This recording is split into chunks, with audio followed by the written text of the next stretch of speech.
Hello students, welcome to my YouTube classes. आज हम engineering mathematics second के जो डिफरेंशियल इक्वेशन का टॉपिक है, differential equation of second order with variable coefficient, उसके बारे में बात करेंगे। देखिए, जो differential equation with constant coefficient होती हैं, उनमें हम कॉम्प्लीमेंट्री फंक्शन और पर्टिकुलर इंटीग्रल की हेल्प से उसका सॉल्यूशन फाइंड आउट करते हैं। लेकिन अगर डिफरेंशियल इक्वेशन में वेरिएबल कोफिशिएंट हो जाएं और स्पेशली कौन से ऑर्डर की डिफरेंशियल इक्वेशन है, सेकंड ऑर्डर की, तब किस तरह से हम उसके सॉल्यूशन को फाइंड आउट करेंगे। इसके लिए हमारे पास दो मेथड हैं। दो मेथड कौन कौन से हैं? पहला मेथड है बाय चेंजिंग इंडिपेंडेंट वेरिएबल, दूसरा है method of variation of parameter. ठीक है ना? तो इन दोनों मेथड के बारे में बात करेंगे। सबसे पहले, कोई भी डिफरेंशियल इक्वेशन जो सेकंड ऑर्डर की होती है और वेरिएबल कोफिशिएंट है, उसका जनरल स्टैंडर्ड जो नोटेशन है वो इस तरीके से होता है: d two y over D x square plus p d y d x plus q y equal to r. P q r function of x है। अगर कोई भी डिफरेंशियल इक्वेशन किसी भी और दूसरे नोटेशन में दे रखी है तो उसको इस फॉर्म में कन्वर्ट कर लेना चाहिए। ठीक है ना? ये है इसका स्टैंडर्ड फॉर्मेशन। किसका formation? Differential equation of second order with variable coefficient. अब इसको क्वेश्चन आता है हाउ टू सॉल्व, किस तरीके से इसको सॉल्व करें या किस तरीके से इसका सॉल्यूशन फाइंड आउट करें। इसके लिए हमारे पास दो मेथड हैं। दो मेथड कौन कौन से हैं? दो मेथड है हमारे पास, जिसका मैंने अभी नाम बताया। पहला मेथड है बाय चेंजिंग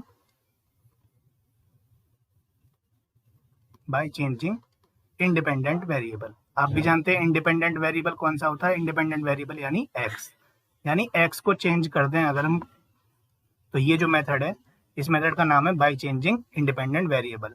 दूसरा जो मेथड है हमारा, वो है method of variation of parameter. Method of variation of parameter. ठीक है? देखिए, सबसे पहले हम जो करेंगे अभी बाय चेंजिंग इंडिपेंडेंट वेरिएबल, हम सबसे पहले ये पहला मेथड पढ़ेंगे, उसके बाद हम ये दूसरा मेथड पढ़ेंगे। ठीक है ना? देखिए,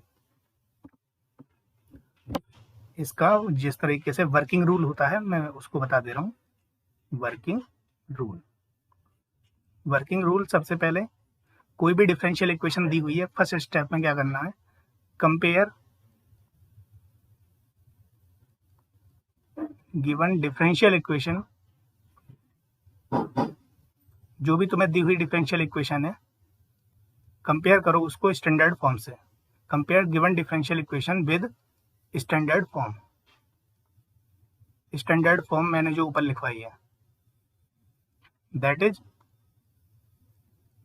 d two y over D x square plus p d y d x plus q y equal to r. इससे कंपेयर करना है। ठीक है ना? यानी हमें पी क्यू आर ये तीनों वैल्यू फाइंड आउट होनी चाहिए। ये तो हो गया इसका फर्स्ट स्टेप। उसके बाद जो सेकंड स्टेप है, अच्छा, डिफरेंशियल इक्वेशन को कंपेयर करने से पहले हमें ये इस बात पर ध्यान देना है कि ये जो d two y over D x square है, ये कोफिशिएंट इसका कितना है? 1। तो सबसे पहले उसको इस फॉर्म में कन्वर्ट कर लेना, तब उसके बाद फाइंड आउट करना है क्या? पी क्यू आर, ये तीनों हमें फंक्शन फाइंड आउट करने हैं। उसके बाद जो इसका नेक्स्ट स्टेप है वो है हमारा choose z such that dz over dx whole square equal to q। ये यहाँ से तुम्हें q मिलेगा, उसको पुट करना है dz ओवर dx का होल स्क्वायर।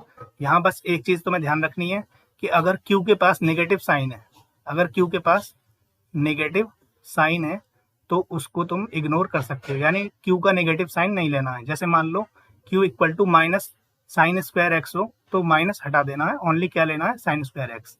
ठीक है ना? तो नेगेटिव साइन नहीं लेना है। दूसरा, जैसे अगर मान लेते हैं 2 साइन स्क्वायर एक्स है, अगर q equal to 2 sine square x है तो 2 हटा देना है।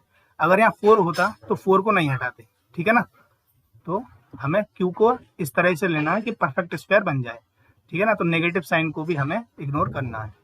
ठीक है ना? q टेक, यहाँ पर एक तरीके से नोट डाल लेना,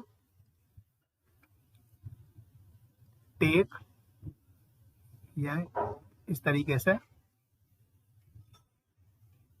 ignore negative sign of Q. इसके लिए जेड को चूज करने के लिए D Z over D x का whole square equal to Q अगर नेगेटिव है तो उसका नेगेटिव साइन हटा देंगे। जो तीसरा स्टेप है हमारा, यहां से हमें D Z over D x का होल स्क्वायर, तो यहां से हमें फाइंड आउट करना है find Z D Z over D x और D two Z over D x square. ये तीसरा स्टेप है। तीसरा स्टेप में हमें जेड को निकालना है, d Z over D x निकालना है और D two Z over D x square को निकालना है। और जो फोर्थ स्टेप है इसका वो ये है, then find out P1 Q1 and R1 such that जो P1 Q1 R1 है हमारे, P1 है हमारा D2Z over dx square plus P dz over dx और अपॉन में dz ओवर dx का होल स्क्वेयर। और देखिए Q1 है Q upon dz over dx का होल स्क्वेयर और जो R1 है वो है R upon dz over dx का होल स्क्वेयर। जब ये सब हो जाएगा फोर्थ स्टेप के बाद, देन फिफ्थ स्टेप है इसका, then equation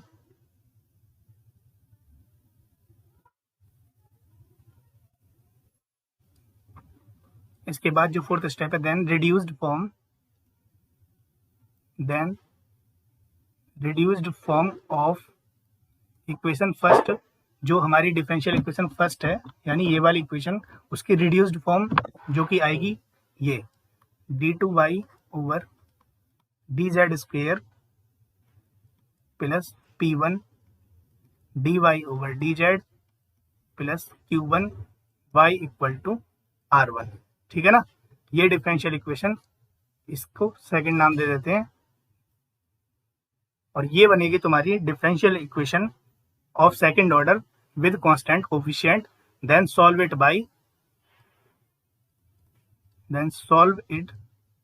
by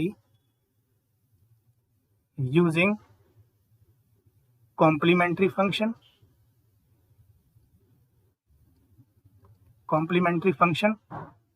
and particular integral। ठीक है, तो ये तुम्हारा method of change of independent variable हो गया। सबसे पहले दी हुई इक्वेशन को कंपेयर करना है स्टैंडर्ड फॉर्म से, वहां से तुम्हें पी क्यू आर मिलेंगे।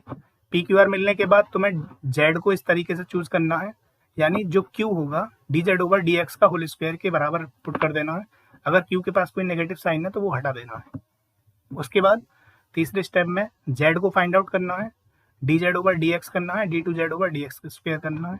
ये करने के बाद P1 Q1 R1 find out करनी है और उसके बाद रिड्यूस्ड डिफरेंशियल इक्वेशन फर्स्ट की जो फॉर्म बनेगी ये इसको सॉल्व कर देना है।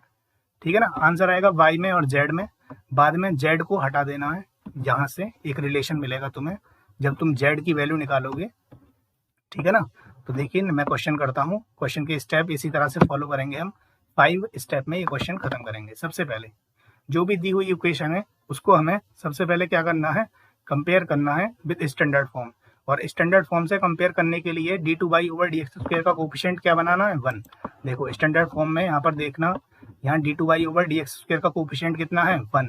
तो सर इसमें तो 1 है नहीं, तो हम क्या करेंगे, इसको डिवाइड कर देंगे, डिवाइड बाई x। जब x से हम डिवाइड कर देंगे तो यहाँ से x कट जाएगा, तो ये बन जाएगा d2y over dx square plus 4x square minus 1 upon x dy dx plus ये बन जाएगा 4x क्यूब अपॉन x यानी 4x square, y equal to ये बन जाएगा 2x स्क्वायर। इसका नाम रख देते हैं फर्स्ट। अब इसको कंपेयर करेंगे किससे, स्टैंडर्ड फॉर्म से।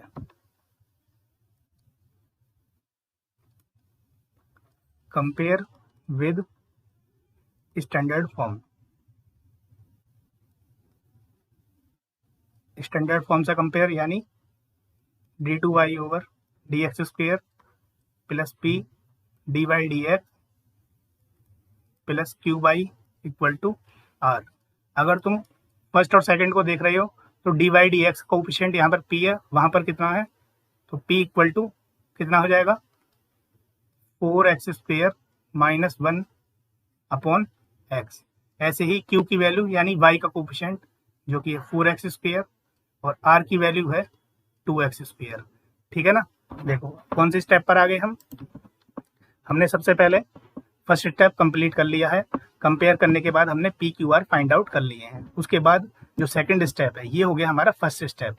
ठीक है ना, ये हो गया हमारा फर्स्ट स्टेप। उसके बाद सेकंड स्टेप क्या है, हमें D Z over D x का होल स्क्वायर को किसके इक्वल रखना है, क्यू के इक्वल। ठीक है ना, लेकिन देख लेना कि क्यू इक्वल टू कितना है तुम्हारा 4x स्क्वायर। यहाँ पर कोई नेगेटिव साइन तो है नहीं, तो हम आसानी से इसको ही रख देंगे, यानी q की वैल्यू जो भी है उसको। अगर यहाँ q इक्वल टू सोचो -4x स्क्वायर होता तो हम इस माइनस को हटा देते, हम यहाँ पर क्या रखते, प्लस का 4x स्क्वायर। ठीक है ना, मेरा कहने का मतलब ये है q का नेगेटिव साइन नहीं लेना है। तो ये हो जाएगा तुम्हारा D Z over D x का whole square equal to 4x square. दोनों तरफ से स्क्वायर रूट लेंगे तो ये हो जाएगा D Z over D x equal to 2x। Plus minus आएगा लेकिन हमें प्लस वाला ही लेना है। यहां से हमें क्या मिला, देखिए इसका नाम रख देते हैं ए। अगर एक और बार मैं इसको डिफ्रेंशिएट कर दूं तो ये हो जाएगा 2, यानी d Z over D x है 2x। एक और बार डिफ्रेंशिएट कर देंगे तो 2x का डिफ्रेंशिएशन कितना होता है 2। इसका नाम रख देते हैं d। हमें यहाँ से तीन चीज निकालनी है, d Z over D x हमने निकाल दिया, d two Z over D x square निकाल दिया। अभी हमें क्या निकालना, z की वैल्यू।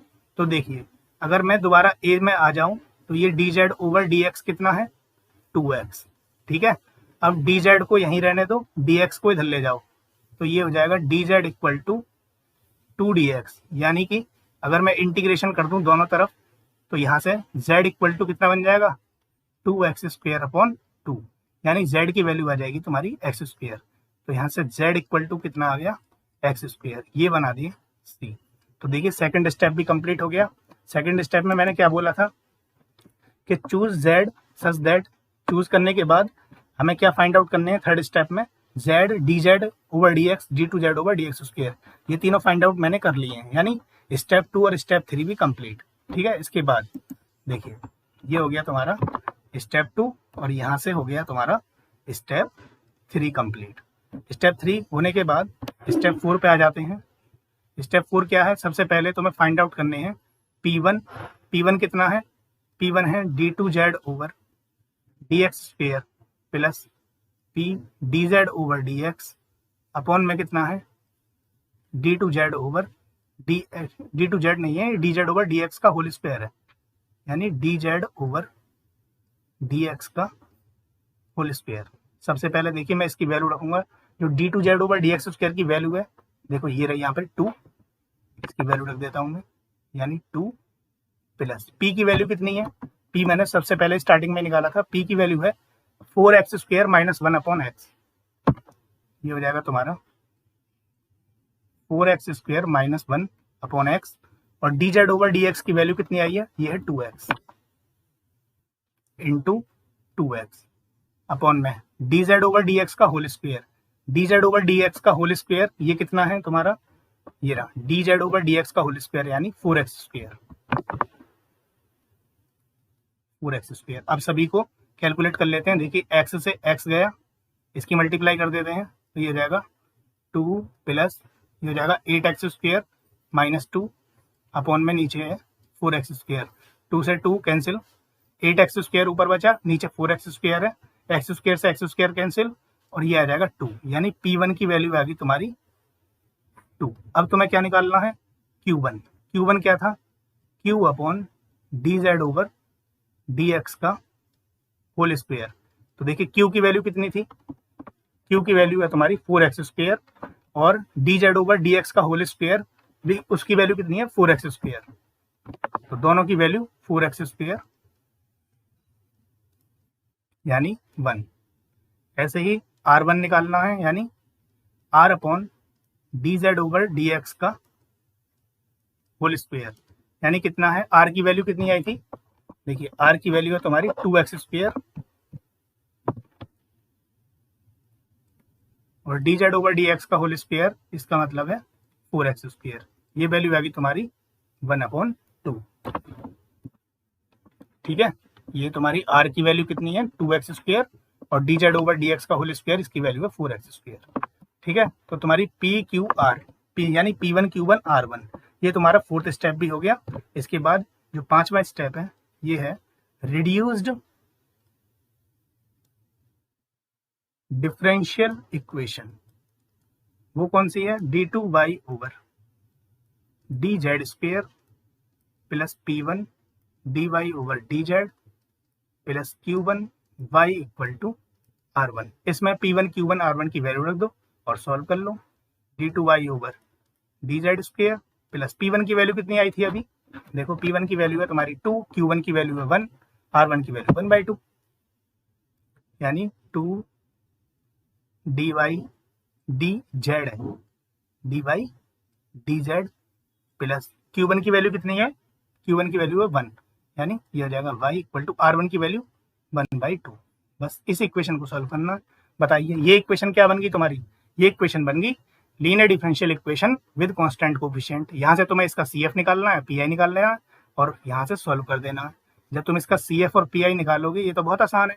CF कैसे निकालेगा, इसका CF निकालने के लिए इसको m square plus 2m plus 1 इसकी ऑक्सिलरी इक्वेशन, यहाँ से ये बन गया m प्लस 1 का whole square equal to 0।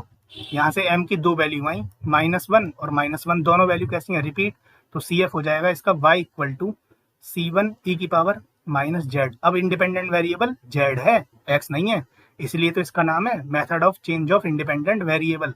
Independent variable x को ही चेंज कर दिया, किस में, z में, तो इसलिए इसका मेथड का नाम भी क्या है, method of change of independent variable. तो यहाँ पर जो हम पहले x लगाते थे, अब क्या लगाएंगे, z plus z C2 e की पावर -z। अब क्या है, ये हो गया इसका CF। और PI निकालने के लिए कैसे निकालें, PI इक्वल टू ये हो जाएगा 1/2 upon d square plus 2d plus 1, d square plus 2d plus 1। देखिए ऊपर 1/2 है, यानी कौन सा केस लगेगा, यहाँ पर e की पावर 0z लिख लो, तो e की पावर एक्सपोनेंशियल वाला केस, यानी d की जगह क्या रिप्लेस कर दो, 0। तो ये बन जाएगा तुम्हारा PI आ जाएगा 1/2 अपॉन 0 प्लस 0 प्लस 1, यानी नीचे आ गया 1, यानी 1/2 PI आ गया। तो y इक्वल टू क्या है, CF प्लस PI। CF कितना आया, C1 e की power -z plus z C2 e की पावर -z प्लस PI यानी 1/2। अब यहाँ से मुझे आंसर तो z में नहीं देना, क्योंकि z तो मैंने अपनी तरफ से माना है।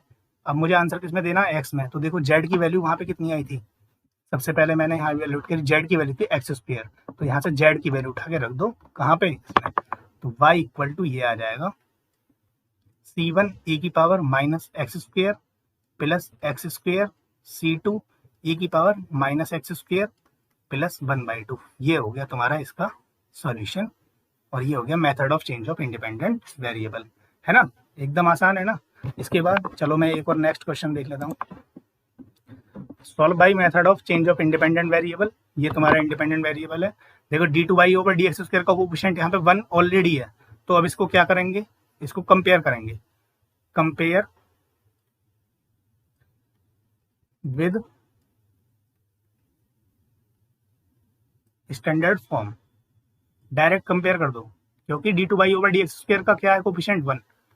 स्टैंडर्ड फॉर्म क्या होती है, d2y over dx square plus p dy dx plus q y equal to r। तो ये हो गया तुम्हारा सेकंड। यहां से p की वैल्यू कितनी आ गई, p की वैल्यू आ गई तुम्हारी cot x, q की वैल्यू आ गई तुम्हारी 4 cosec स्क्वायर x और r की वैल्यू आ गई तुम्हारी 0। इसके बाद तुम्हें क्या करना है, p की r निकालने के बाद ये हो गया फर्स्ट स्टेप। सेकंड स्टेप क्या होता है, dz ओवर dx का D Z over D x का whole square equal to Q मान लेते हैं, ठीक है ना। और क्यू का नेगेटिव साइन, क्यू में ऑलरेडी पॉजिटिव ही है तो कोई नेगेटिव है ही नहीं, तो यहाँ से हो जाएगा D Z over D x का whole square equal to 4 cosec square X. यहाँ से तुम्हारा D Z over D x equal to हो जाएगा 2 कोसेक एक्स। और कोसेक एक्स यहाँ से हमें D Z over D X मिल गया, इसका नाम रख देते हैं ए। एक और बार डिफ्रेंशिएट कर दो तो d two Z over D x square यानी 2। अब कोसेक एक्स का डिफ्रेंशिएशन कितना होता है? कोसेक एक्स का डिफ्रेंशिएशन देखिए, कोसेक एक्स का डिफ्रेंशिएशन होता है ये 2, कोसेक एक्स का डिफ्रेंशिएशन होता है तुम्हारा माइनस कोट स्क्वायर एक्स। एक बार मैं और कंफर्म कर लेता हूँ, ये तुम्हारा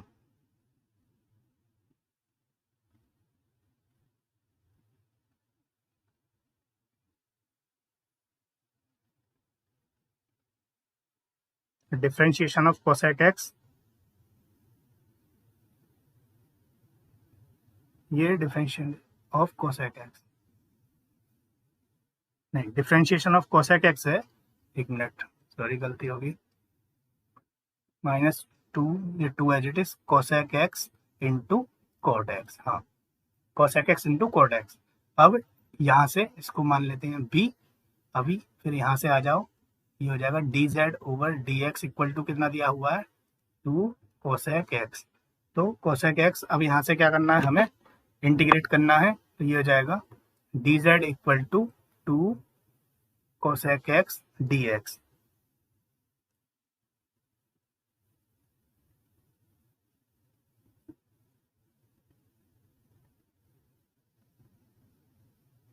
और यहाँ पर दोनों साइड इंटीग्रेशन डी जेड का हो गया जेड इक्वल टू 2, और कोसेक एक्स का इंटीग्रेशन होता है तुम्हारा 2, ये हो जाएगा लॉग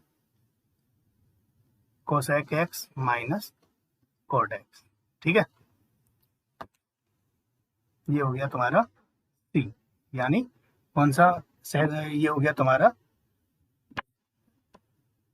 सेकंड स्टेप। यहाँ से तुमने D Z over D X की वैल्यू निकाल दी, D two Z over D x square की भी निकाल दी वैल्यू, और जेड की भी वैल्यू निकाल दी। ठीक है ना, तो कोसेक एक्स का डिफरेंशिएशन ये सही है ना, माइनस कोसेक एक्स का डिफरेंशिएशन है तुम्हारा minus cosec x into cot x. Differentiation of cosec x minus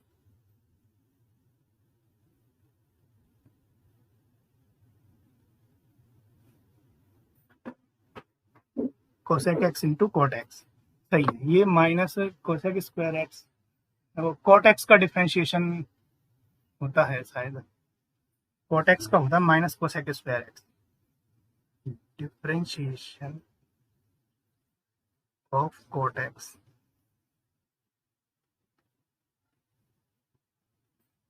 हाँ डिफरेंशिएशन ऑफ कोट एक्स होता है माइनस कोसेक स्क्वायर एक्स, उल्टा लिख दिया था मैंने वहां पर। चलिए, यानी Z D Z over D x और D two Z over D x square की वैल्यू निकालने के बाद हमें क्या करना है, इसमें नेक्स्ट स्टेप पर जाना है, यानी जो हमारा ये सेकंड स्टेप है या थर्ड है, ये हो गया तुम्हारा फाइंड आर, यानी हम थर्ड स्टेप हमने कंप्लीट कर लिया यहाँ से, ये हो गया तुम्हारा थर्ड स्टेप। थर्ड स्टेप यहाँ से हो गया। इसके बाद fourth step, P1 Q1 R1 find out करने हैं, तो P1 की वैल्यू कितनी है, d two Z over D x square plus P d Z over D x over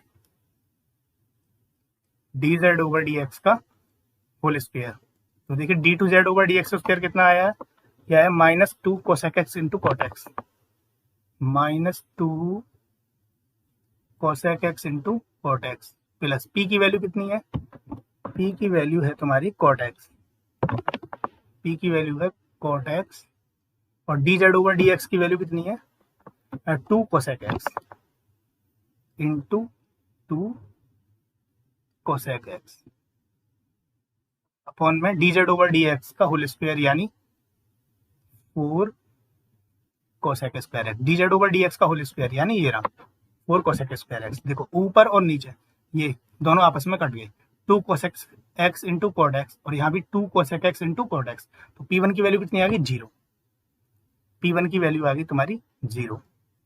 इसके बाद Q1 इक्वल टू कितना था, Q upon D Z over D x का होल स्क्वायर।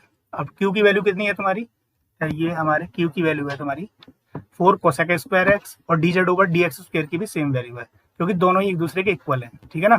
तो इसकी भी वैल्यू है तुम्हारी 4 कोसेक स्क्वायर एक्स और इसकी भी वैल्यू 4 कोसेक स्क्वायर एक्स यानी 1।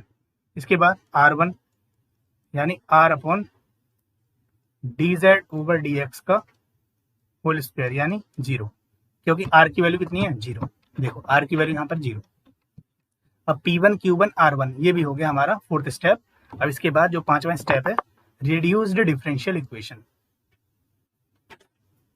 रिड्यूस्ड डिफरेंशियल इक्वेशन, तो रिड्यूस्ड डिफरेंशियल इक्वेशन क्या है, d2 y over d z square plus P1 dy over d Z plus Q1 y over R1, ठीक है ना। इसका नाम जो भी है स्टार रख देते हैं। अब इसमें सभी की वैल्यू रख दो। P1 की वैल्यू कितनी आई थी 0, प्लस ये हो जाएगा 0 dy over d Z plus Q1 की वैल्यू कितनी है 1, यानी y इक्वल टू R1 की वैल्यू 0। तो बचा कितना, बचा यहाँ से d2y over d z square plus y equal to 0। अब इसको तो आराम से सॉल्व कर सकते हैं। CF इसका कितना आ जाएगा, CF निकालने के लिए auxiliary equation m square plus 1 equal to 0 यानी m equal to plus minus i। तो CF हो जाएगा इसका C1 cos z plus C2 sin z, क्योंकि कॉम्प्लेक्स रूट है और इंडिपेंडेंट वेरिएबल कौन सा है यहाँ पर z, x नहीं है। अब PI इसका कितना हो जाएगा 0, क्योंकि ये राइट हैंड साइड में क्या रखा हुआ है 0, अगर कोई फंक्शन नहीं होता तो PI हो जाता है 0, ठीक है ना। तो y इक्वल टू हो जाएगा CF plus PI। Okay, CF यानी C1 cos z plus C2 sin z plus 0। अब हमें z की वैल्यू रख देनी है। z की वैल्यू कितनी है, z की वैल्यू है 2 log cosec x minus cot x। ये हो जाएगा y equal to C1 cos log cosec x minus cot x, ये पूरा एंगल है cos का, प्लस C2 साइन, और ये साइन का एंगल है log cosec x minus cot x, ठीक है। तो ये हो गया तुम्हारा इसका सॉल्यूशन। बस इसमें तुम्हें यहाँ ध्यान देना है कि इसका सबसे पहले वही स्टेप ऑलरेडी ये स्टैंडर्ड फॉर्म में कन्वर्ट है, तो यहाँ से पी क्यू आर की वैल्यू निकालनी है। D Z over D x को क्यू के इक्वल रख देना, क्योंकि क्यू में कोई भी नेगेटिव साइन है नहीं। उसके बाद d Z over D x निकाल के एक और बार डिफ्रेंशिएट करेंगे, तो कोसेक एक्स का differentiation minus cosec x into cot x. उसके बाद यहाँ से ये वाली इक्वेशन से दोनों तरफ इंटीग्रेट कर देंगे डी जेड, यानी z equal to cosec x का है इंटीग्रेशन कितना होता है log cosec x minus cot x. P1 Q1 R1 की वैल्यू निकाल के रिड्यूस्ड डिफरेंशियल इक्वेशन, जो कि कन्वर्ट होकर बन जाएगी differential equation of second order with constant coefficient. यहाँ से CF निकालना है, PI निकालना है, और आंसर आ जाएगा। बाद में जेड की वैल्यू उठा के रख देनी है, ठीक है। तो ये हो गया तुम्हारा कौन सा method of change of independent variable. चलिए एक क्वेश्चन में, हेलो स्टूडेंट्स, देखिए ये हमारा क्वेश्चन नंबर 3 है। इसमें solve by method of variation of parameter. ये डिफरेंशियल इक्वेशन है जिसको हमें सॉल्व करना है कौन से मेथड से, method of variation of parameter. तो सबसे पहले हमें method of variation of parameter solve करने के लिए हमें इसका कॉम्प्लीमेंट्री फंक्शन फाइंड आउट करना है। तो CF निकालने के लिए इसकी ऑक्सिलरी इक्वेशन बनाएंगे, m square plus 9 equal to 0, यानी m स्क्वायर प्लस ये हो जाएगा तुम्हारा m square equal to minus 9, यानी m equal to plus minus 3i। ये कॉम्प्लेक्स रूट आ गए हैं, तो इसका CF हो जाएगा तुम्हारा CF equal to C1 cos 3x plus C2 sine 3x। तो C1 का कोफिशिएंट है उसको मान लेंगे u equal to cos 3x and v equal to sine 3x। उसके बाद हम u और v का रॉनस्किन निकालेंगे, यानी जिसको डिनोट करेंगे w से, w of uv equal to होता है determinant u v u dash यानी first time derivative of u, v dash मतलब first time derivative of v। u और v की वैल्यू रखेंगे, यानी ये हो जाएगा cos 3x, ये हो जाएगा sin 3x। cos 3x का डिफ्रेंशिएशन माइनस 3 sin 3x और sin 3x का डिफ्रेंशिएशन 3 cos 3x। डिटर्मिनेंट को किस तरह से सॉल्व करते हैं, 2/2 का आप भी जानते हैं, इन दोनों की आपस में मल्टीप्लाई होगी और माइनस लगा के इन दोनों की आपस में मल्टीप्लाई।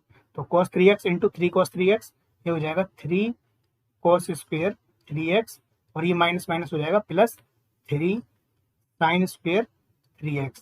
3 बाहर ले लेंगे, अंदर cos square 3x plus sin square 3x जो कि बन जाएगा 1, यानी रॉनस्किन आ गया तुम्हारा 3। रॉनस्किन निकालने के बाद y equal to AU plus VB is solution of equation first, यानी इक्वेशन फर्स्ट हम इसी का नाम रख देते हैं, ये इसका सॉल्यूशन होगा। अब हमारे पास u और v तो हैं, लेकिन कैपिटल A और कैपिटल B फाइंड आउट करने होंगे। तो कैपिटल A क्या होता है, उसके लिए फॉर्मूला है minus RV over W dx plus C1 and capital B equal to है integration RU over W dx plus C2। तो देखिए मैं A और B फाइंड आउट कर देता हूँ। A के लिए R की वैल्यू कितनी है, जो लेफ्ट हैंड साइड में है, ये जो सबसे राइट में है, यानी sec 3x। R की वैल्यू है sec 3x माइनस में बाहर ले लेता हूँ। V की वैल्यू sin 3x है अपॉन W की वैल्यू है 3 dx प्लस C1। ये sec 3x को नीचे ले आऊँगा तो हो जाएगा cos, तो sin 3x upon cos 3x, तो ये जो माइनस 1/3 बाहर आ जाएगा, ये बन जाएगा तुम्हारा 1 upon cos 3x into sin 3x dx plus C1। देखिए sin 3x upon cos 3x, ये हो जाएगा tan 3x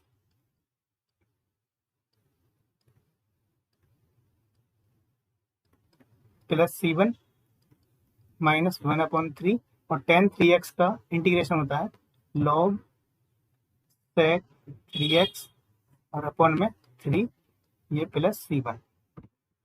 3 इंटू 3 हो जाएगा माइनस 1 अपॉन 9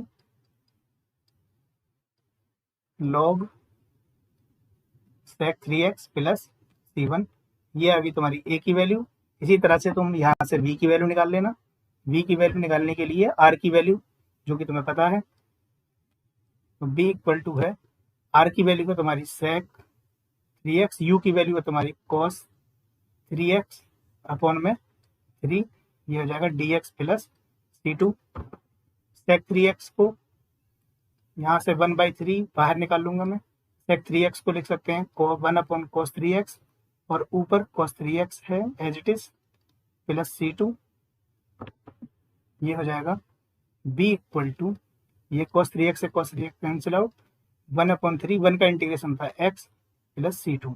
अब A और B की वैल्यू उठा के तुम्हें कहाँ पुट कर देनी है, A और B की वैल्यू उठा के यहाँ पर AU प्लस VB में। तो y इक्वल टू आ जाएगा तुम्हारा A, यानी minus 1 upon 9 log sec 3x plus C1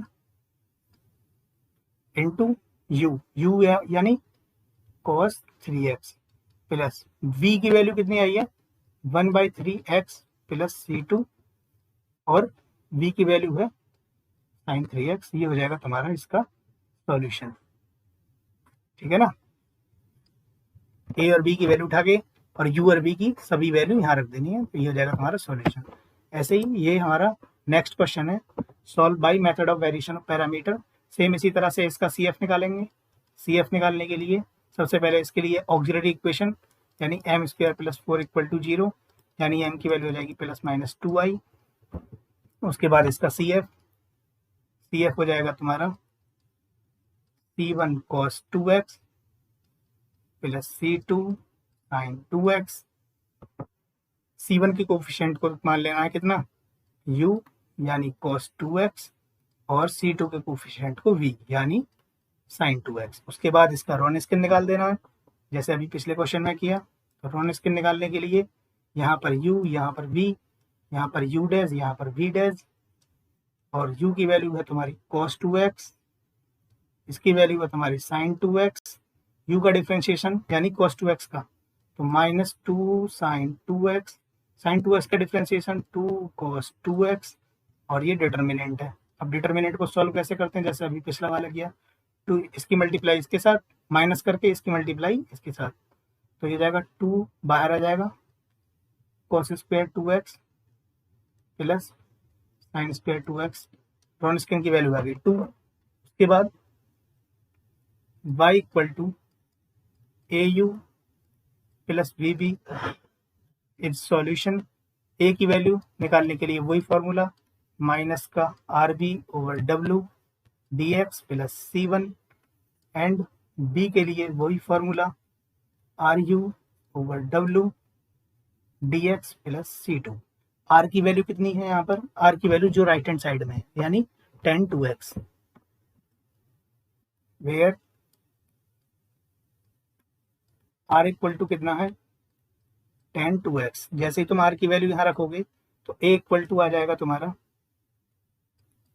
A equal to है minus RV over W dx plus C1। R की वैल्यू रख दो तो ये हो जाएगा माइनस, R की वैल्यू है tan 2x, V की वैल्यू है sin 2x अपॉन W की वैल्यू है 2, हो जाएगा dx, ठीक है, माइनस tan 2x, ये हो जाएगा तुम्हारा tan 2x को ब्रेक कर लो, ये हो जाएगा तुम्हारा tan 2x into sine 2x, ये हो जाएगा तुम्हारा साइन tan 2x को मैं ब्रेक कर दे रहा हूँ,